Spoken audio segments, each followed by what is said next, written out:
Okie doke. Hi, everyone. Thanks for having me. Let me just get myself situated here. Thanks to Mark and to the team here at the Armouries. It's really great to be here. I haven't been here for a very long time. Damn COVID. Yes, I thought I would start today by giving a quick overview of my research, just to provide a little bit of context. And then I want to tell you about 3 of the cases that I'm using in my thesis and how they can help us to understand how and when violence was used, who was involved in it, and how or if it was resolved. Oh.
By chat or by talking, please. Hello. If by any chance you can hear us, sorry, we're just having some technical issues. Do you mind just posting in the chat and letting me know? I believe I'm. Again, we did say this was experimental, so I apologise for the issues that we're having at the minute, but this is unfortunately the pitfalls of trying to continue with it. But I would just like to thank the AV team who put this together because they have done absolutely fantastic work. Stephen E. can hear you now for quality. Thank you. Erica seems to have come through fine. Thank you, Erica. Yeah, click over to YouTube. It's a slight delay on YouTube. Yeah, message from the touch saying now. I think the consensus is we might be coming through. Is it my microphone? It's not okay. Your microphone's fine for me. Yeah. So should we come back to you and go from the top? Yeah, I can start again. No worries. Okay, so let's start this again. Thanks for bearing with us there. So hi everyone, thanks for having me. Thanks to Mark and the Leeds Armouries team here for organising this lecture series. I thought I'd start by giving a quick overview of my research, just to provide a little bit of context. Then I want to tell you about 3 of the cases that I'm using in my thesis and how they can help us to understand violence, how and when it was used, who was involved in it, and how or if it was resolved. So before I get started, just 2 things. I'm going to be attempting to pronounce some things in French. Please do bear with me. I apologize to any French speakers who might be listening. Second of all, I said in the sort of abstract advert for this talk, I was going to use one of the cases.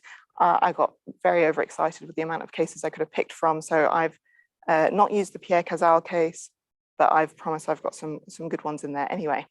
Okay, so on to my research. As Mark said, I'm in my 2nd year, almost in my 3rd year of my PhD at the University of York. My project is examining interpersonal violence in Languedoc, France, during the late 17th and early 18th century. This is a period traditionally linked to notions of declining interpersonal violence as a result of the expansion of the centralized state under Louis XIV. So during his reign, he introduced a bunch of ordinances, civil, criminal, aimed at sort of reforming the administrative and judicial systems of France.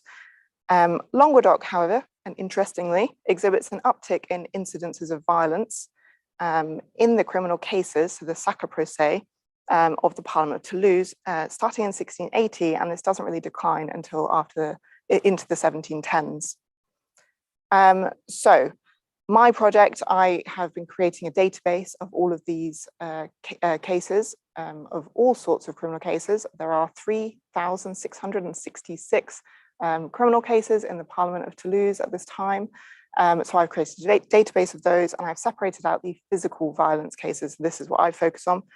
There are 1,569 incidences of physical violence brought before the Parliament. That's about 43% of all criminal cases. So I am investigating those. It's important to note here at the start that my project isn't a top-down legal history. I'm not looking at the law and its implementation against violence.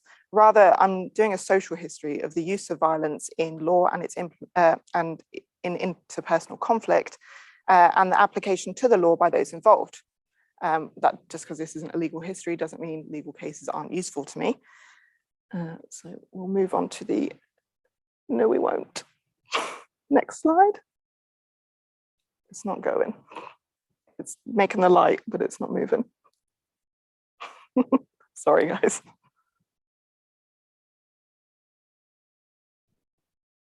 Yeah, it's on. I can continue talking while we try and figure this out. I imagine there's a lovely picture of one of my cases, which hopefully, oh, there it is, perfect. So onto the documents I use themselves. So they're called the Sacre Procès. They're a fantastic source for this kind of investigation. As the Parliament of Toulouse was the highest court of appeals in Languedoc, as well as a court of first instance, many of the cases recorded at the Parliament originated in the sort of lower seigneurial and municipal courts around Languedoc. This is France's largest province, or it was at the time. So these bundles therefore provide a geographically diverse sample with which to investigate contemporary attitudes to dispute and physical violence. The Sacre Procès themselves contain the surviving documents from each legal proceeding in a little bag, as you can see there on the slide. So they can contain, they don't always, they can contain the plaintiff's complaints, surgeon's reports, witness testimonies, auditions and confrontations with defendants, extracts from writs or arrêts that might have been published, and sentences. These sentences are fairly uncommon. So though the contents of these bundles vary drastically, they provide a rich contextual source base with which is very useful for my kind of project. By analyzing the legal narratives present in the cases for their emotional signaling, we can learn about the contemporary mentalities and boundaries surrounding the self, dispute, physical violence, and individuals' motivations for accessing legal intervention. By applying this method to witness depositions as well as the narratives of the plaintiffs and defendants, we are able to learn about community reactions to these incidences. Okay, so with that background out of the way, I'm going to talk through 3 cases from the 1680s, highlight some of the key themes that arise from the cases, and discuss how these legal documents benefit a social history approach to the study of violence. Bear with me. There we go. Okay, so case study 1. So the first case study we are going to look at today is the January 1685 case of Maître Dominique Célin. He was a doctor en droit, an advocate, and a substitute procureur general du roi for the commune of Valentine. Advocate is a lawyer, so he's a minor legal official in the area. So he's going up against the nobles Roger de Saint-Paul, who is the mayor of Valentine, and he was also a seigneur of the commune de l'Espuis, and Alexandre de Gisquereau de la Barthe, who was the youngest son of the seigneur of Valentine, also of Montignac and Borde, all local. So the incident took place in Valentine, it's a small commune close to Saint-Gaudens. You can see it marked on the map just over my shoulder with the little red triangle. Valentine is in the Haute-Garonne department of Languedoc, and it's roughly 60 miles southwest of Toulouse. So, according to Célin's complaint, he had gone to the home of Marie Perrin in the company of Bernard Cassagne, who was the consul of Valentine, and other prud'hommes, so good men of honor, to collect a fine that the consuls of Valentine had ordered Perrin to pay after she was denounced by the forest guard for chopping wood. When they arrived outside Perrin's house, Perrin attempted to prevent the seizure, and the defendants, Roger de Saint-Paul and Alexandre de Gisquereau, intervened, insulting Céline by calling him a Jean Foutre, some swear words there, and giving him un soufflé, which is a slap of sorts. At this point, Roger de Saint-Pol placed his hand on his sword that he was wearing. So he was a noble, so he could wear a sword as part of his everyday clothing. And Céline detailed in his complaint that St. Paul would have killed him if it hadn't been for his companions who, lucky for him, stepped in. After this, Céline was forced to leave in fear of his life and reported his complaint in front of the consuls of Valentine this very same afternoon. Note here that he was with at least one of the consuls at the time of the incident, so busy mates, I guess. Immediately, this case raises a number of questions. Why did Saint-Pol and de Gisquereau intervene in the collection of the fine owned by Marie Perrin? Why did they feel it necessary to resort to violence? What is the broader political context of this violent dispute between the substitute Procureur General de Roy, the mayor, and the son of the Seigneur of Valentine? Luckily for us, there are 4 witness testimonies and an audition with the defendant, Roger de Saint-Pol, to provide a little extra context. Witness number 1, Bernard Cassin, who's the consul of Valentine, was present at the incident and states that while the Sieur de Saint-Pol was beating the plaintiff with his sword, Alexandre de Gisquereau took a cassette, which was some kind of small wooden box for carrying money or various things in. So de Gisquereau took this in his hand and hit Céline with it before throwing it on the ground with such force that Céline and his party fled.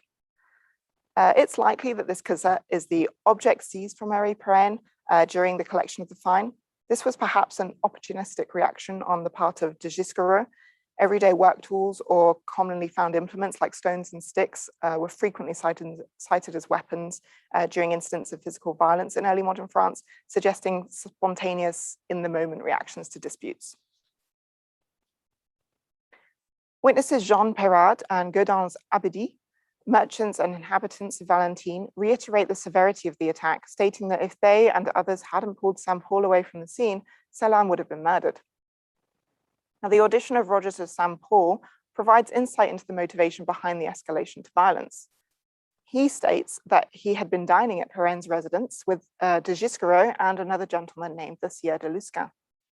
When they had heard Perrin crying out that she was being robbed by Céline and the consuls who had come to collect on the fine. Saint-Pol then saw the consuls carrying the cassette out onto the street, and at this point he confronted Céline, demanding to know the reason for the dispute. Céline had explained that Perrin's servant had been caught chopping wood, and so Perrin had been fined 10 liards. Liards is an old currency. It was only minted in the 1650s, and so it roughly equates, the 10 liards roughly equates to about 30 deniers. Saint-Pol expressed his opinion that this punishment was not equal to the crime. However, Céline refused to change his mind on the collection of the fine. Saint-Pol then offered to pay the fine on behalf of Marie. Lovely. An offer which he states that Céline disregarded haughtily. So Saint-Pol then informed Céline that his rights in the community equaled Céline's and that he thought him a dishonest man. Saint-Pol explained to the court that at this point, the others who were witness to the dispute feared that the confrontation might escalate, and so they separated Saint-Pol and Céline. Saint-Pol therefore left not knowing whether the cassette had been successfully seized or not, and stated that he had not, during this dispute, put his hand on his sword against Céline. So, this incident tells us a few things about community relations and attitudes to violence. The individuals in this incident were all minor office holders, and so each possessed authority in the community. This tells us that there were complex networks of power which permeated village and town communities, and that both within these and at their intersections, opportunities arose for dispute. We learn about the pervasiveness of legal knowledge and culture. Not only did the defendants know about the fine ordered by the consuls of Valentine against Marie Perrin, but they had a negative opinion on its appropriateness, and it was this disagreement that sits at the root of the dispute. This case also gives us a relatively clear insight into the moment that the dispute escalated from words to violence and community responses to it. Roger de Saint-Pol disagreed with the purpose of Dominique Céline's visit to Marie Perrin's house and attempted to sway Céline from his duty, and when he refused, attacked him verbally and then physically. Whether Céline or Saint-Pol told the truth to the court is beside the point. What is apparent is that once the dispute had begun, Escalation to violence was the likely outcome, and witnesses, knowing this, intervened to limit the severity of this incident. So on to case study number 2.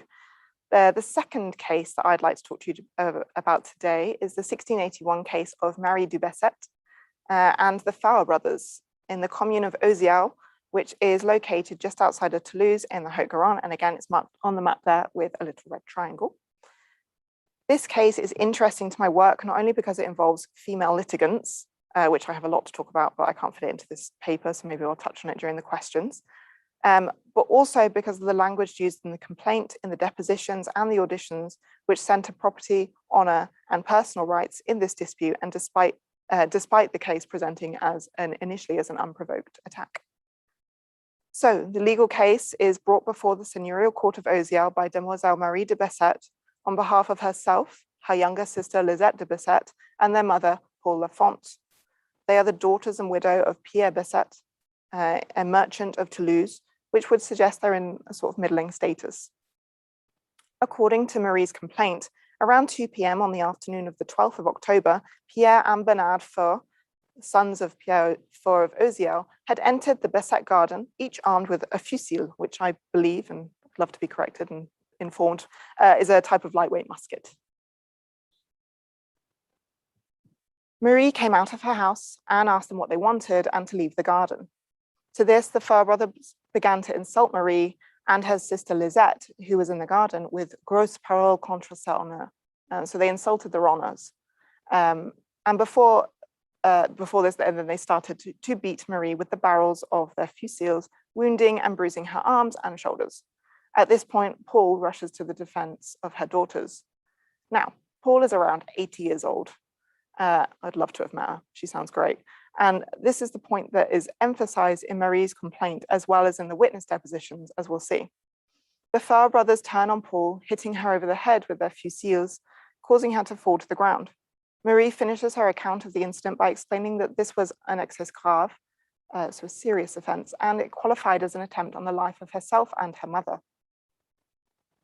A surgeon's report accompanies Marie's complaint, and is signed by the master surgeon of Fauquevaux, which is just south of Auzial. The report confirms that Marie and Paul had contusions and bruises treated by the surgeon, who believed them to have been caused by blunt objects. So, from Marie's testimony, the attack seems random. There is no apparent reason for the violence other than Marie asking the Faure brothers to leave her property. The incident was witnessed by Jean Pech, a travailleur, and his daughter Antoinette Pech, both inhabitants of Auzial. They give a similar account of the attack, but with a few key details added. According to them, Bernard Faure was hunting in the area of the Besset Métairie. This accounts for him being armed at the time of the incident. Bernard stops alongside the Métairie and begins to argue with and insult Lisette du Besset. Marie goes over to them just as Pierre Faure appears, armed with a fusil. He raises his hand to slap Marie, simultaneously insulting her with injurious words, and threatens to kill her. Marie flees, briefly locking herself in the house, before returning to the garden with a fusil of her own.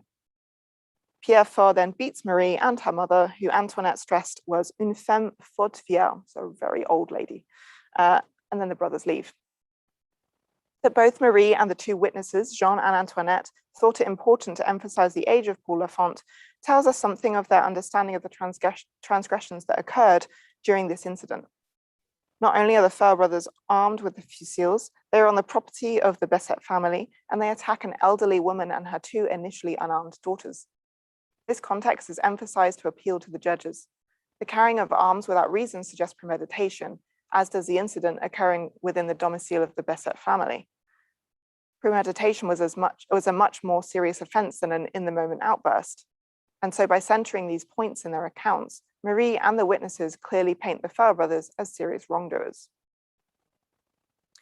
The auditions of Bernard and Pierre Faure are also included in the case, as they presented themselves to the court on hearing that Marie had obtained an order of arrest against them.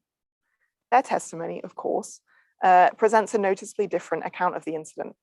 When asked by the court to respond to the accusations made by Marie, Bernard stated that he and his brother were hunting on the day of the incident with their fusils, as they normally did.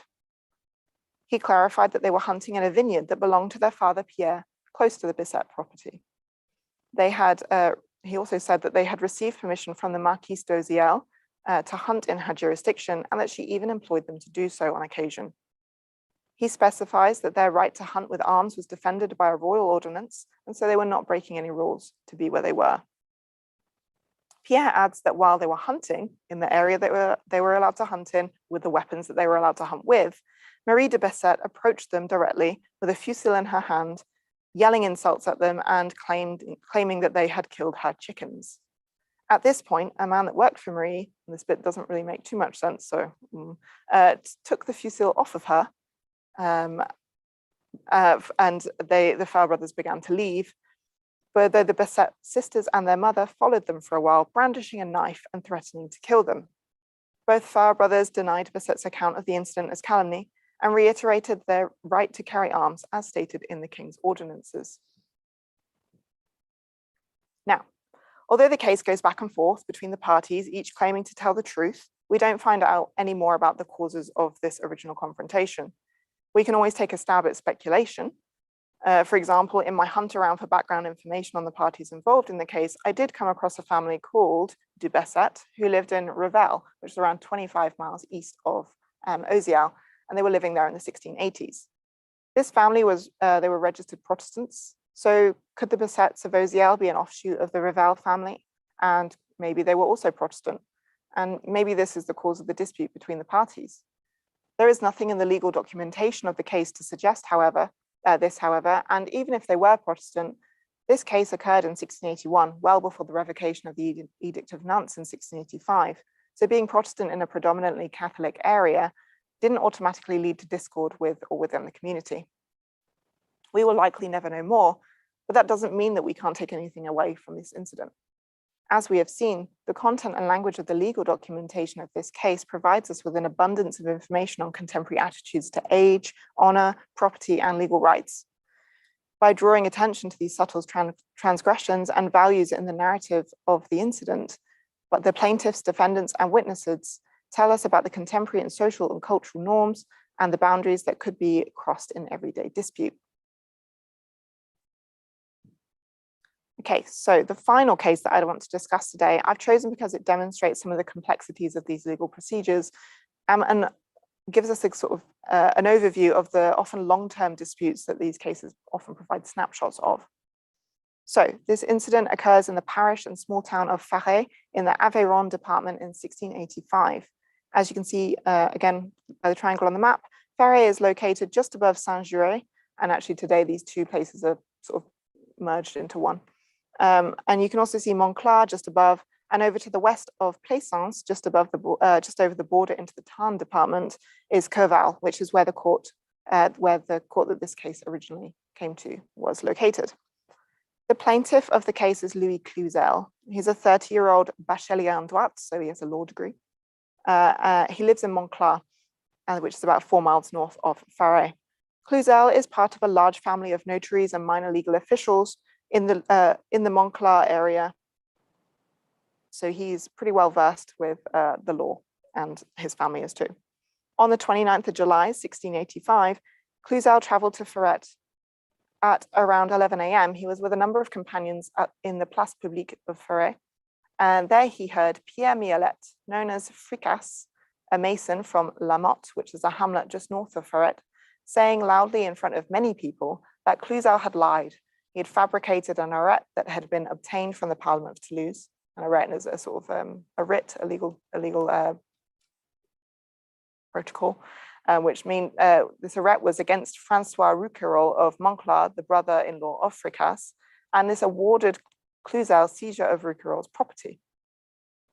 Cluzel approached him to defend himself and his honor, telling Fricasse that he had not lied and that he had obtained the arrêt from the Parliament lawfully. At this point, Fricasse flew into a rage, and the language in this case is really specific. He's saying he's moved by anger. And using a cane in his hand, he hit Cluzel twice on the head. Now, according to a witness, Guillaume Barth, who's a laborer of Faret, Cluzel put up his hand to defend against the blows, and in pushing the cane away, Cluzel somehow wounded Fricasse on his face with the cane. This, of course, angered Fricasse further, who then began to loudly cry that he wanted to kill Cluzel and that he would do so. Now, stay with me here, this gets a little complicated.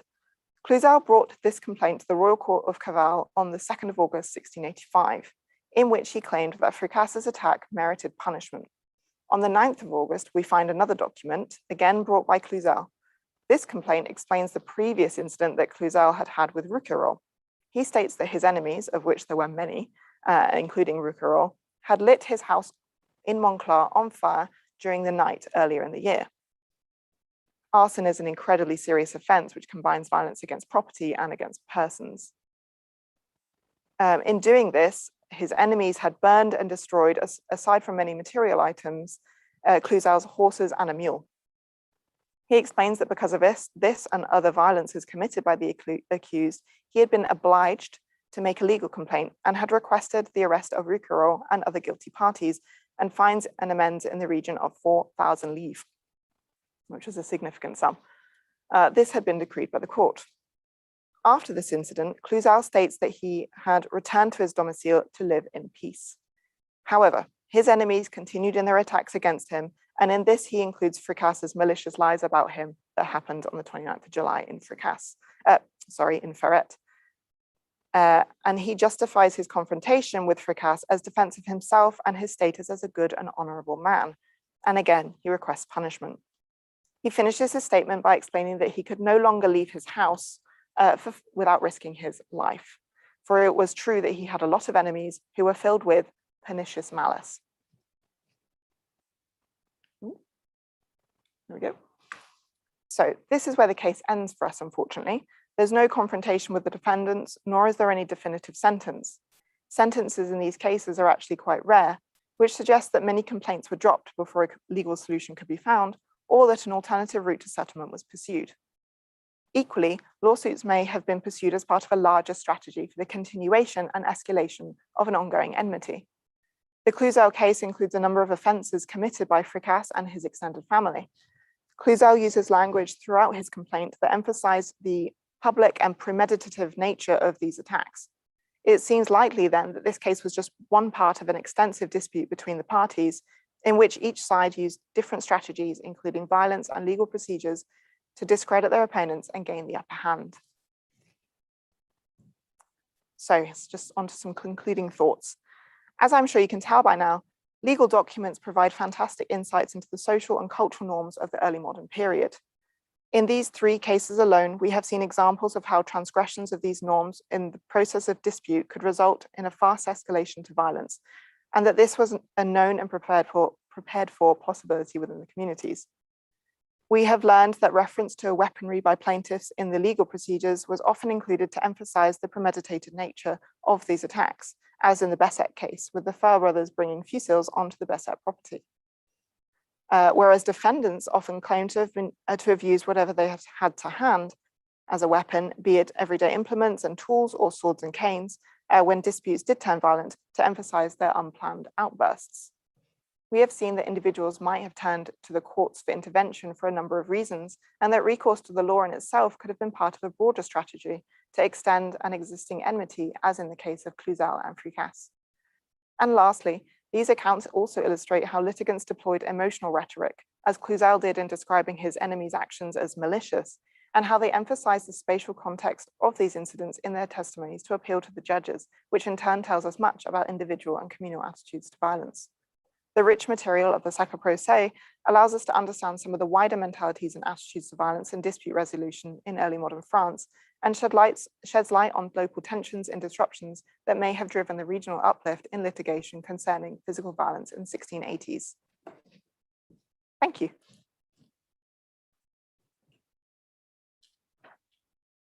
That's all. Thank you, Sean. And just for the benefit of the people who may have joined us partway through or may have missed the introduction due to those unfortunate audio issues, you've joined the Royal Armouries Summer Lecture Series. Today's contribution is from Sean Hitherto, the doctoral student at the University of York, talking about her thesis looking at violence in early modern Languedoc, which is a region of France.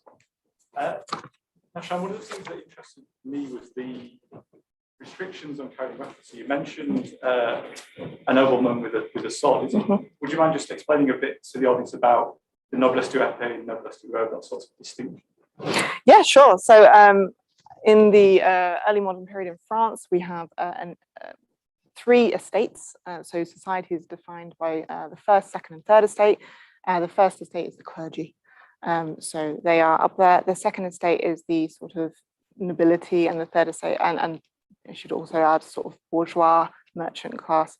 And the third estate is the peasants, for want of a, they call the minute people, for want of a better word. So within this second estate, we have the nobility, and they are split into kind of two broad camps. And this is very reductive, but split into two broad camps. We have the noblesse d'épée, who are sort of the old nobility. We call them old money nowadays, I guess. They have a long inheritance of nobility and seats. And then we have the noblesse de robe. Now this party is, this group is a sort of up and coming nobility. They are largely situated around these sort of legal offices and the extension of the courts into the provinces as part of Louis XIV's centralization efforts. We have at this time also this thing called venality, which is the purchase of office. So as a way of, so Louis XIV is involved in many wars, and that obviously costs a lot of money. And so as part of his raising money scheme, he creates lots of offices. I shouldn't say it's not just him, his administrators. They create lots of offices and they sell them to nobility, and this is for pretty high prices. And this is a way for people to access noble status without having been born into it. It's a little bit at the time, the old money don't like it so much, as you can imagine. But yes, so wearing a sword was a status symbol at the time and was done so by the noblesse d'épée more than anyone else. It's very tempting to make all sorts of contemporary comparisons. Yeah. But we'll leave that to the time. However, presumably, you know, the men, the ordinary people would have also carried weapons. I know in the medieval period, it was quite common to wear a dagger, both for utility and as a status. Is that still a phenomenon in this period? Yeah, absolutely. So, and these are things usually that can be associated to sort of work, everyday roles. So in the cases, and now I should clarify, most of the cases that I look at are of sort of urban elite and above, not really up to the high levels of the sort of aristocracy, but definitely the sort of elites. But there are instances of elite versus sort of non-elite people, and where they're carrying weapons, they are usually work tools. So there's one, it's a funny story that I just, it's a pie trick, no, but it's a guy who is crossing a field. It's a shortcut. He just wants to get somewhere, and the farmer is like, absolutely not. You're not coming through my field. And this gentleman is, well, I'm gonna, and then they have a fight, and it's using a pitchfork, and the gentleman's carrying a cane, and you can kind of imagine who won that fight. The guy didn't cross through there again. But yeah, definitely using whatever's to hand, but implements involved in the workplace were really common, for sure. Yeah, apologies if my sound is a little bit muffled. I think it might be a little bit sharp. If you don't mind kind of recapping my question. Yeah, absolutely. So, given that actually people do have quite often, lethal weapons available, knives, it's kind of surprising that we don't see more people being murdered. Now, is this a religious holding back the taboo about murder, or is it the effectiveness of the legal system that's perhaps swaying? That's a really good question. So why isn't everyone murdered? I think, historiographically, scholars will sort of argue and have argued, and this is sort of where my thesis fits in, that at this time we have a sort of changing of mores. We have a kind of internalization of behaviors that sort of limit and restrict outbursts. So this sort of leads, into the Enlightenment and whatnot, to sort of burst angrily into rage and to then go ahead and kill someone is, generally looked down upon. But I think, and this is something that I find really interesting, one of the sort of major French scholars that I sort of study and work on, he states that violence was common I can attest to it. But people weren't trying to kill each other in that violence. They were trying to, it was an honor society. So they were trying to gain upmanship, they were one-upping their opponents. And this was all about gaining honor and sort of status. And that this happened throughout the estate. So, normal human beings going about their everyday life, they would use these sort of interactions as an opportunity to gain status, even if it's just a little bit like, haha, I knocked you on the floor. I'm now a better person. So it's an internalization, but it's also, I don't think murder was the sort of goal of these violent interactions. So just to go ahead, so a person who is still alive but demeaned in some way, that's a reminder that someone else has got status over them, whereas a dead person is dead forever. Dead forever, and I guess it's I don't know this for sure. This is just me sort of theorizing, but I guess it's a bit of a stain on the family. But I think you can really sort of see this in. There's some really interesting studies into sort of the actual process of the violence that happens, and the sort of targeting that happens in that. So often people will go for the head, and that is because the head sort of symbolizes the head of the person. That's where your honor is. So pulling off of a wig or something like that is direct attack against someone's honor. And to be knocked to the floor, again, these are sort of things that sort of, you're down in the mud, you're nothing now.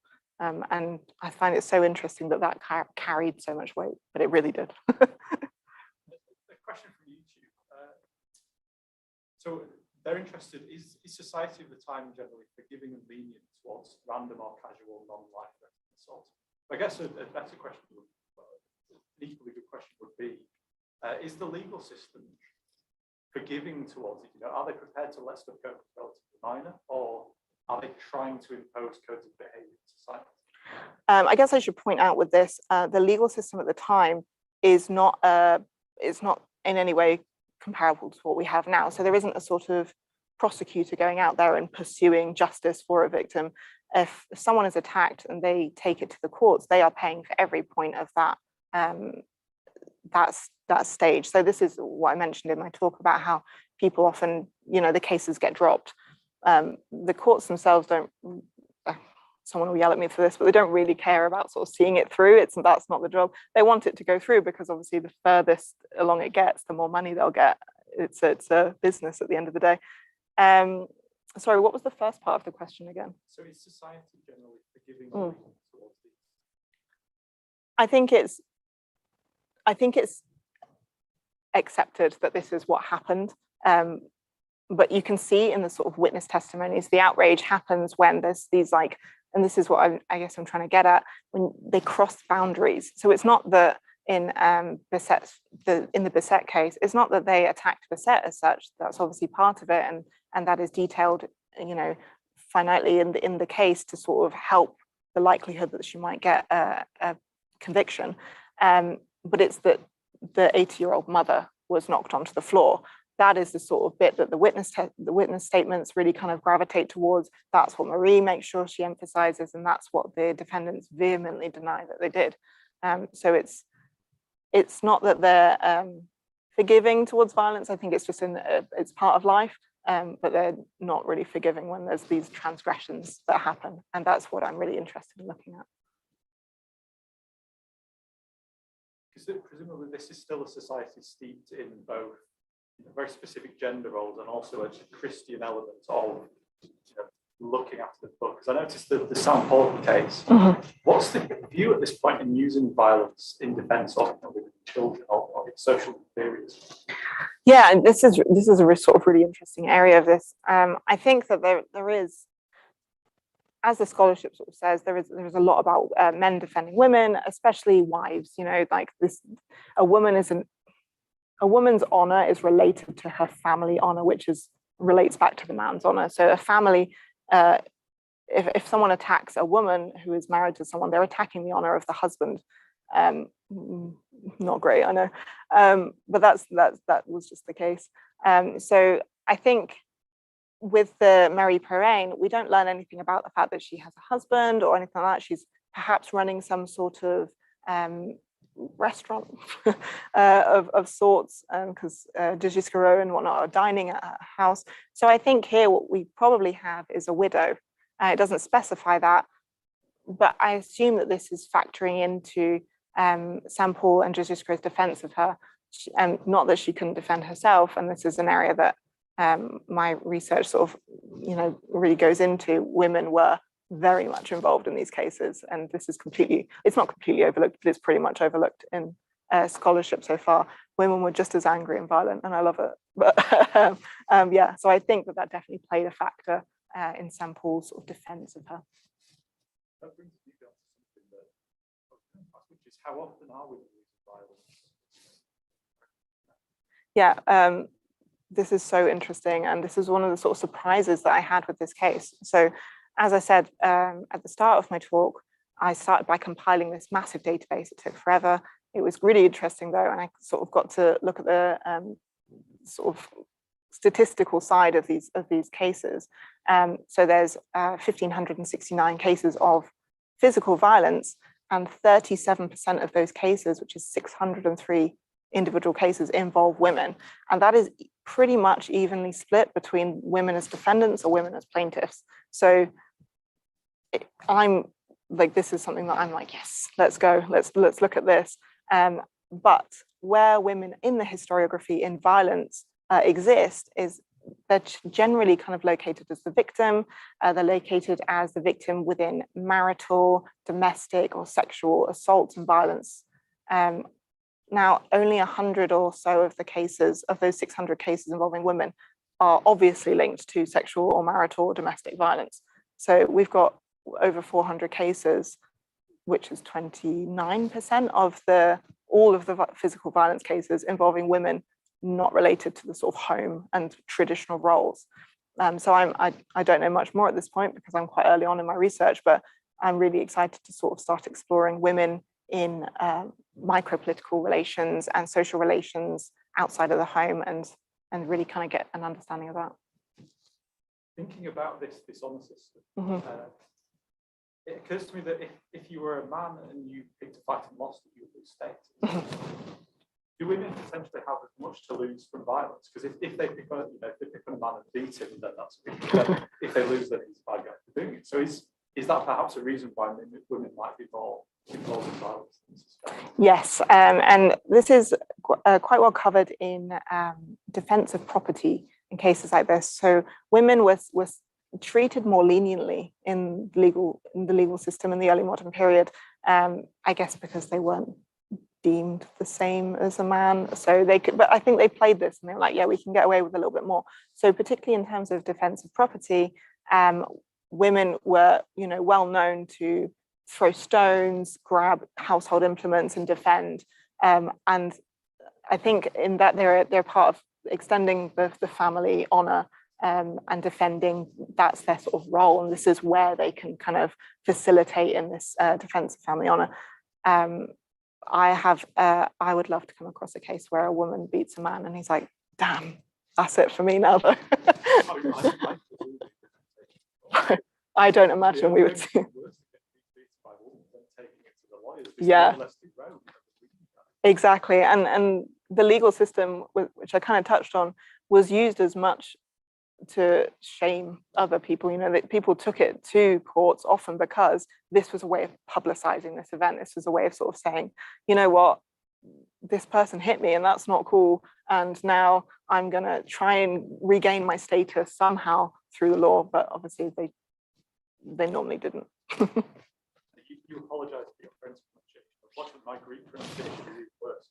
Now go this. Arihaigos Pidnian had a question. The honour system sounds like it's about building your reputation, which it effectively was. Yes, yeah, definitely. I think some people, everyone is born with a sense of honour. Obviously, the people that I look at, the urban elites, they've got not just their own honour, they've got their family honour, and they've got kind of tradition, everything to defend. And I think every interaction that people had within these societies was either a chance to lose or gain honour, and you see it time and time again. So yeah, no, definitely. And you believer in the the dignity culture, the idea that we move, this Western European society moves from the civilizing process. Yeah, so a situation where honour is based on kind of your reputation among other people versus it's an internal thing where you get points for not reacting to politics. Yeah, so this is sort of a theory that emerges, and it's ties very closely to the civilizing process, which is something Norbert Elias spoke of. And I think that we'd all love to believe in that. I think it's a really nice idea that we are, so much more morally sound now. I don't think it's something that you can even begin to actually kind of use. How do you chart that? How do you, accurately monitor mores then versus mores now? But what my thesis really does is, this argument of the civilizing process is that from the medieval period, violence declines, and now we are lovely, civil human beings, in pretty much a nice straight line in terms of interpersonal violence, I should say. This uptick in violence in Languedoc says, excuse me, what about me? So I think that I can't agree or disagree. I disagree. But it says that this is way more nuanced than just one straight line. Violence fluctuates, and it's about investigating why it fluctuates, what causes the peaks, as well as what causes the declines. And that's what I think can really help us to access social relations at the time. I do apologise if there's any early modern French people watching, because we've butchered the language and so sorry. Another quick follow-up from Victoria, which is, do you have data on violence committed by women towards other women or towards men, and vice versa? I do. Not in my head. So I think there's 600 cases of women's violence. That is not just a woman versus another person. Often it's women and men as defendants, or women and men as plaintiffs. There's often a lot of groups. Of the 603 cases, there are 249, I believe, cases of women as defendants. And then there are about 90 something cases of women against women. So that's separate. So it's quite equally split in terms of defendants and victims, but it's fascinating, and this is a sort of area of my thesis that I'm now like moving towards. So watch this space. Yes, yeah. My Twitter is on the thing. Keep it on the thing, on the screen. Keep an eye. I tend to just share little anecdotes from the cases that I find, and because they're funny and informative. And going back to the earlier discussion about restrictions on bearing arms, that sort of thing. Mm-hmm. There was a mention, I think, in the third case of right to hunt with arms. Yes. Being defended by Royal Armouries. Yeah. So is that a specific thing to them, or is it a general statement? I think in that case, so it's the Fur brothers.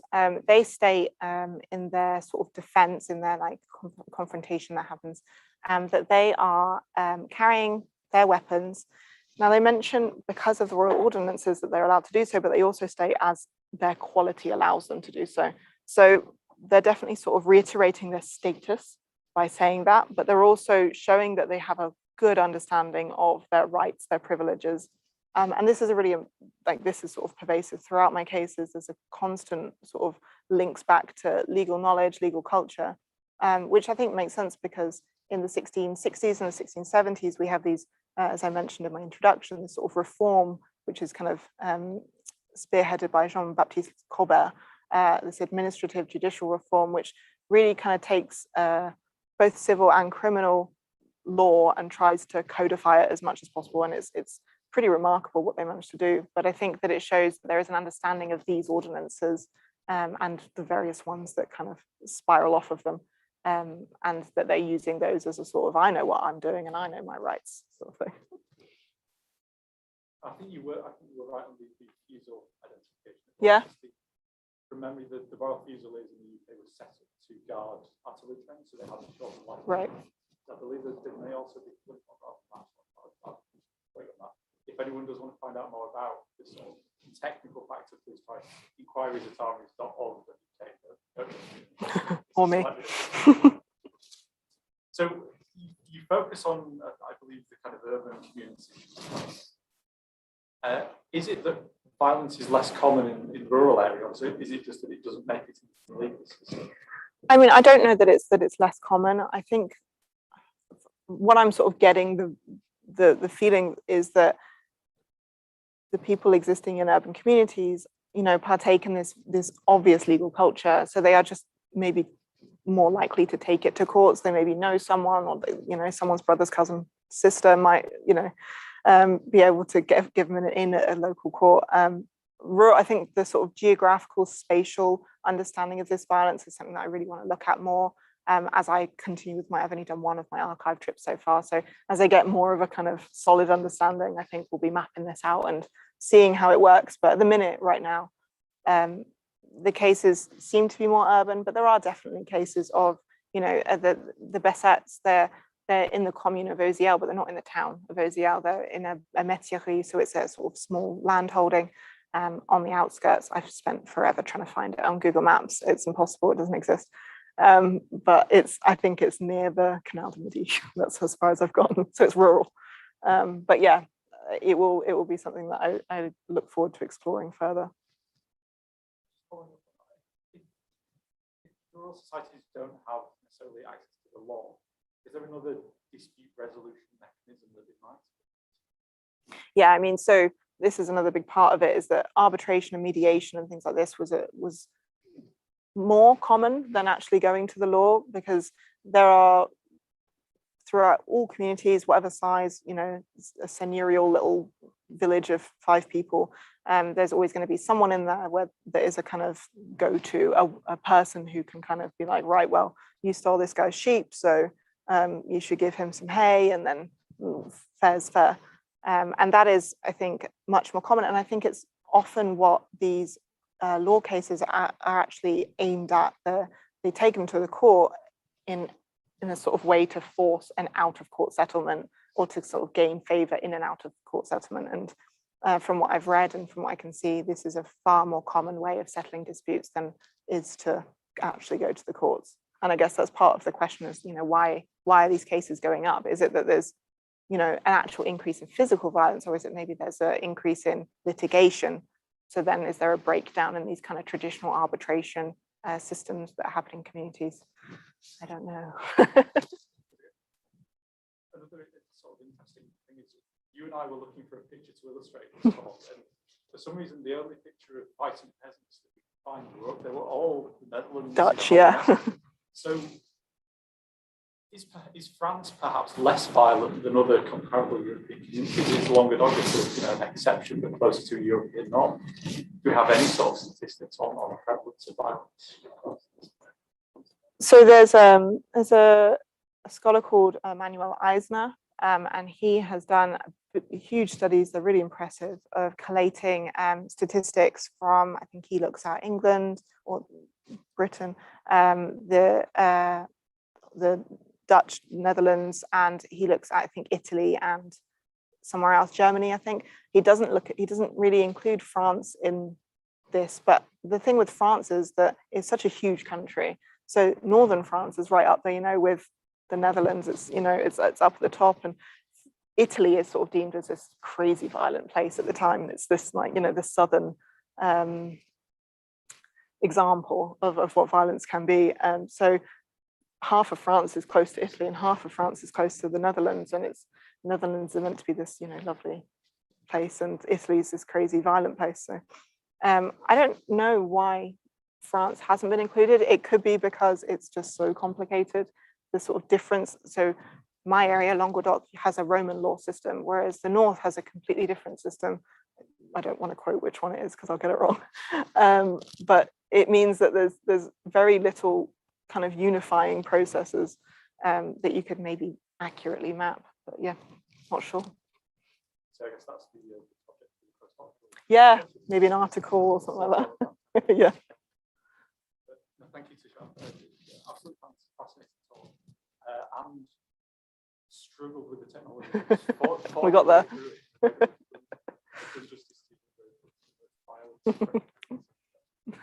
Thanks for having me. So thank you, Tisha. Thank you all.